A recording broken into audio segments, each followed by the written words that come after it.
O que é um prédio público onde um governante habita? É um espaço dele totalmente, parcialmente ou quase nada dele? Pode o residente alterar tudo ou não? E essas perguntas não aparecem apenas pela consideração do patrimônio em si, mas pelo custo que a manutenção ou eterna adequação desses espaços envolve, como veremos a seguir nesse episódio da Mosca, que, como você já sabe, é um espaço para a gente discutir e pensar a política nacional, internacional e nossa sociedade. Antes de começar, porém, não custa pedir para você deixar seu like, se inscrever e compartilhar esse conteúdo com seus amigos, beleza? Dito tudo isso, ouvidos atentos e cabeças abertas que a mosca vai decolar. O Palácio da Alvorada é a residência oficial do presidente da República desde a inauguração de Brasília.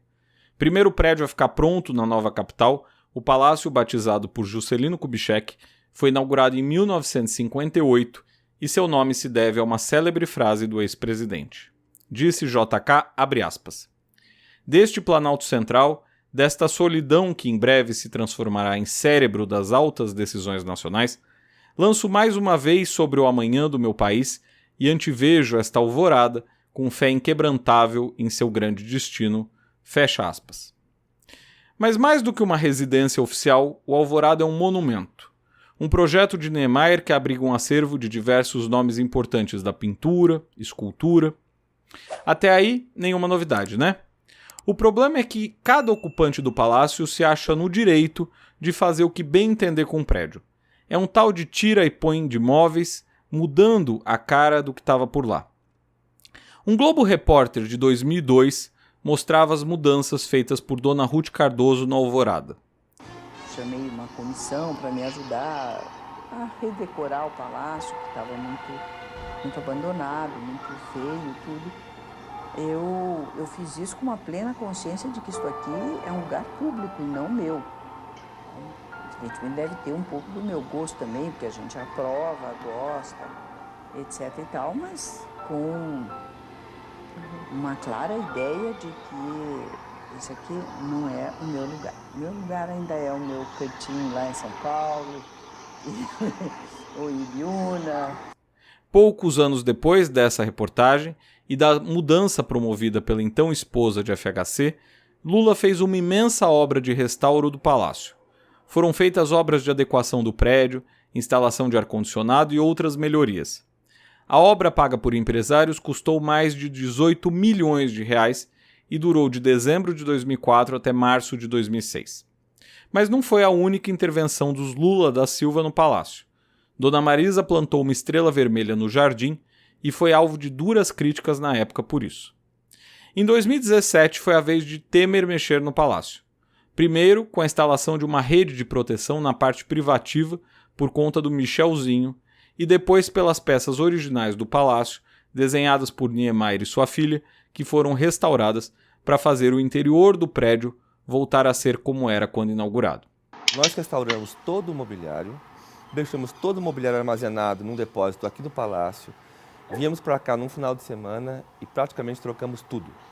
Então, o palácio amanheceu de um jeito e anoiteceu de outro. A íntegra dessas reportagens você encontra nos links da descrição, beleza? Enfim, acho que fica bem claro que o que mais aconteceu nos tempos recentes foram mudanças por lá. E agora a nova primeira-dama Janja reclama do estado de conservação do Alvorada. Alguns dos estragos poderiam ser colocados na conta do tempo, vamos dar esse desconto. Mas outros parecem ser mesmo fruto de um mau uso, de um descaso, de um descuido. E, sobretudo, há uma ideia de que o prédio é algo de posse do presidente, quando não é. Como bem disse Dona Ruth Cardoso, aquilo é um lugar público e não do ocupante da presidência ou de sua família. São inquilinos, não proprietários. Aliás, aqui cabe até uma observação importante. Há no Alvorada, como em outros palácios com a mesma característica, uma ala residencial. Um espaço que é alterado para que o governante se sinta mais em casa.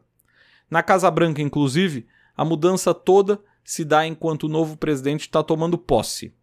Em poucas horas, uma imensa equipe retira todos os móveis do antecessor e coloca os novos.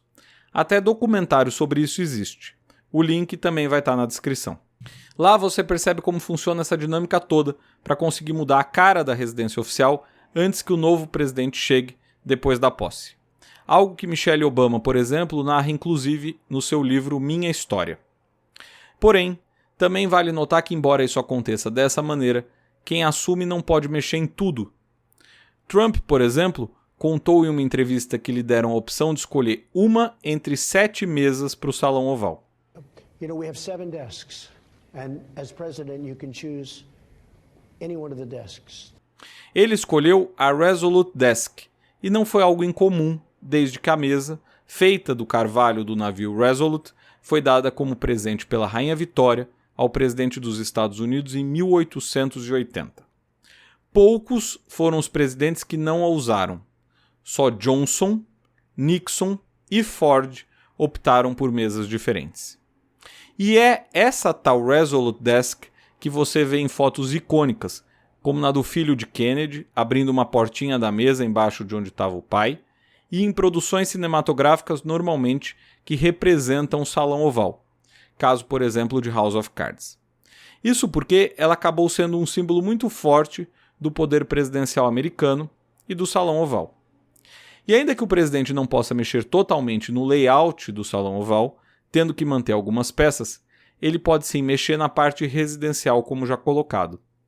Ou seja, há uma separação muito evidente entre o público e o privado. No Brasil, esse limite parece não ser tão claro. E não é só sobre a Alvorada apenas. O mesmo parece acontecer no Planalto e em outros prédios públicos, caso, por exemplo, do que fez João Dória ao assumir o governo do estado de São Paulo. O ex-governador decidiu que o Palácio dos Bandeirantes deveria ser redecorado. Assim, ele mandou pintar algumas paredes. O cinza tomou o lugar do branco de muitos espaços. O Salão dos Pratos perdeu os pratos. O Salão dos Despachos mudou de cor. As mesas se tornaram pretas. O chão de madeira também. Os tacos foram cobertos por outro piso, suponho que vinílico. Isso tudo sem falar no que fez Dória em relação à ala residencial do Palácio, que ele também mandou reformar. Tais obras foram alvo de investigação do Ministério Público e o Tribunal de Contas do Estado pediu esclarecimentos. Agora o novo governador, Tarcísio de Freitas, disse que estuda um restauro do prédio, que talvez deixe de ser a sede do governo se a promessa de mudar ele para o Palácio dos Campos Elíseos no centro da cidade for cumprida. Aliás, o Palácio dos Campos Elíseos é outro enrosco. Atualmente o prédio abriga o Museu das Favelas, inaugurado em novembro de 2022. É mais uma tentativa de dar uso para o prédio que ficou fechado, foi dado ao Sebrae, devolvido, uma longa história. Enfim, outros exemplos poderiam ser dados ou pensados, muitos até, aqui e no exterior. Mas fato é que o caso da Alvorada e dos Bandeirantes demonstram como a noção de patrimônio público não é muito clara por essas bandas. A realidade é que tais prédios podem, claro, ser reformados e readequados a novas realidades. Um exemplo são as obras para torná-los mais acessíveis a pessoas com problemas de mobilidade. O que não pode, porém, é que cada ocupante do cargo se sinta no direito de fazer o que bem entender com o prédio. E nem é só por conta da preservação não, que é sim algo muito importante, mas também pelo consumo de dinheiro que vai nessa história de reformar espaços assim.